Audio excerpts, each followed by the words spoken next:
Okay, thank you very much for the introduction.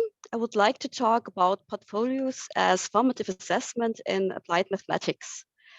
So I will start with a description of the situation, and after some remarks on portfolio in general, I will present our idea of formative assessment and results of a case study. So the situation. The study was performed in two study groups. The lectures were point mechanics and rigid body motion. These are lectures in the mathematics curriculum that aim at use method of analysis and linear algebra quite early in the study program in direct applications. So we included portfolios in a specific way as kind of iterative process coupling elements of a review process with elements of sports training. So we wanted to reveal the importance of portfolio work for long-lasting learning. And as we would see later, particularly creativity. Another goal was the investigation on the role of feedback and coaching loops with respect to learning outcome and in particular motivation. So generally, portfolio is a very known method based on collection of work showing students' efforts, progress, and performance in a specific area. It supports knowledge transfer and reflection, thereby coupling to the student's individual world. The teacher supports and guides the learning process. There are, however, various interpretations how to use this as an examination method. So the idea of our research was to use portfolio as a formative assessment. So for a mathematical study program, this is nowadays still unusual, but actually very appropriate since the competencies such as problem-solving methods, recognition of structures, transfer, and so on are of very high importance for work life. So the students in our case had to design and plan their work according to some guidelines and use self-directed learning and communicative competences to do so. So in our case, we used the idea of cyclical phases. The students had to develop 3 own exercises and solutions during the semester. And in parallel, they had to write a formulary as part of the portfolio.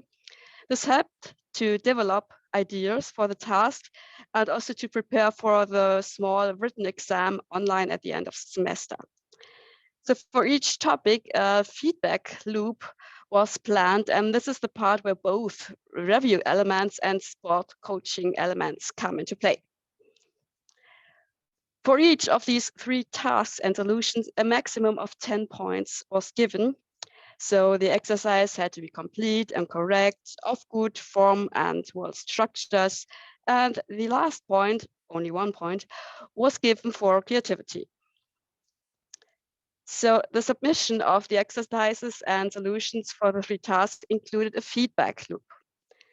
It was a composition of review, process, and sports coaching. This transparency summarizes the review process. Indeed, this can be interpreted in terms of mathematical control theory. First, the teacher gives a rough task description. The student implements concrete learning plans and strategies. In the context of control theory, this is the state variable. The teacher acts as a referee and gives feedback. This is a control parameter. Then the student evaluates the learning actions and outcomes and maybe readjusts the goals and his submission until the final submission leading to better results.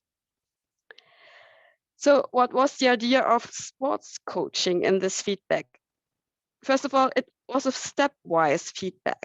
And similar to sports, the teacher sees the actual state of performance and gives hints and suggestions how the work could be improved. Thereby, the teacher ensures that the goal is reachable. Otherwise, the student would not consider it. So the feedback is very individual. The student may decide to choose this way or not, dependent on person's duration and learning character.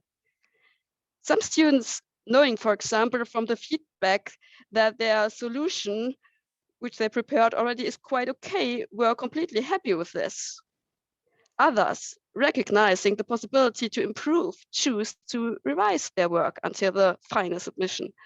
either because they see the chance to obtain a better grade, or most interesting, because they were inspired by the feedback and came with new ideas coupling to their own lives. And finally, there may be some students realizing that their work is too poor up to now, of too poor quality. They then have the chance to improve before the official submission. So we have two important results: improvements, particularly for the weaker students, and motivation for all, and maybe particularly for the very good students who went far beyond the typical level of work within the course. So the following transparency summarizes some examples where the students improved. Here, lecture point mechanics. The students designed, for example, an exercise for throwing a ball with the typical questions: when are the balls at the same height? When do they reach the bottom again? What's the maximum height? And so on. And well, this is sufficient. But in the feedback, we were talking about the idea to include some variation left to the students. That would be a little bit more complicated, but still doable with the same math. And the student added a point D. There are two persons. The second one throws the ball in the air at a given velocity and angle, and the first person tries to adjust the speed such that the balls are of equal height at 2 seconds. Obviously, the added calculation is more difficult. And second, by practicing, the student included much more realistic velocity values and even checked the dependence on the results. So it was a sensitivity analysis, which is actually far beyond the level of this course. Here's another example of the mounting for a lamp. So in the first step, the student realized quite a basic analysis with, calculation of forces acting on the rods, and so on. After review and feedback, the student had the idea to investigate a variable configuration, as you can see on the right. So you can move everything. Yeah, this requires much more parameters and geometrical considerations and dynamics. So here are some more examples showing an improvement of results.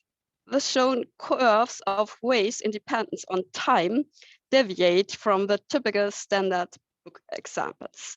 And they were derived with fun and embedded in nice stories. Actually, although this was not required at all.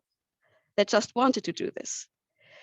We have, for example, on the left side, the optimal meeting point for two superheroes meeting for a coffee. Please note that Superman has to return in between because he forgot his mask. Or on the right side, the meeting of two students cycling to the beer garden with some obstacles on the way. So they embedded the exercise and solution in a story, and I like the idea.